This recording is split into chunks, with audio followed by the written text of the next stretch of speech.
expensive chambers for them, they planned their own defence sitting on the tube, the do-it-yourself defendants in the case of McDonald's versus the Mclibel 2.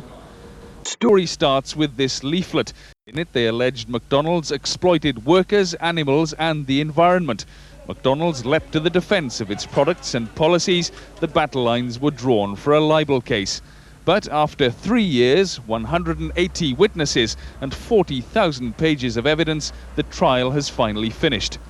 As they awaited judgment at the High Court this morning, the Mclibel 2 was still happy it had been worth the effort. It's been very exhausting and stressful to fight this long case. McDonald's originally estimated it would last 3 to 4 weeks, so they obviously expected a snap show trial against people without any legal aid or representation, but you know, we turned the tables and we put the corporation on trial. On trial and on the internet. The Mclibel 2 even had their own website. As you'd expect in this record-breaking case, it was visited 9 million times. The longest trial in English legal history might be over, but that's not the end of the matter for the Mclibel 2. They say they fully intend to fight on. And the cost of this case, a staggering £10 million. Howell Jones, ITN, at the High Court.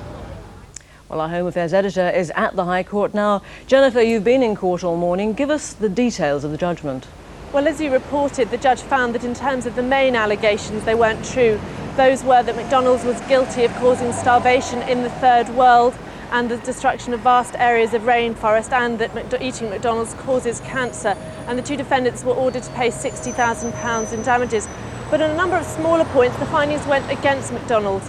In particular, McDonald's was found to have been guilty of cruelty in respect of some of the animals that they used in their food. Some of the chickens were alive when their throats were cut before slaughter. They were found guilty of paying their workers low wages and of targeting children in their advertising. So a bit of a Pyrrhic victory in a way, particularly as the judge only awarded £60,000. Well, it certainly is, and of course these allegations, which were made in a few thousand leaflets, have now been published across the world. So the Mclibel 2, whether or not they've won in court today, have certainly achieved their objective of having their criticisms of McDonald's spread across the world. And Jennifer, any reaction at all from either side? Yes, I just spoke to David Morris straight after the judgment was given, and he said, as far as he's concerned, you know, British court has condemned some of McDonald's practices, and that he's going to go on to Europe now and try and challenge Britain's libel laws so that in future multinational corporations can't sue small people like him again. Jennifer Nadel, thank you.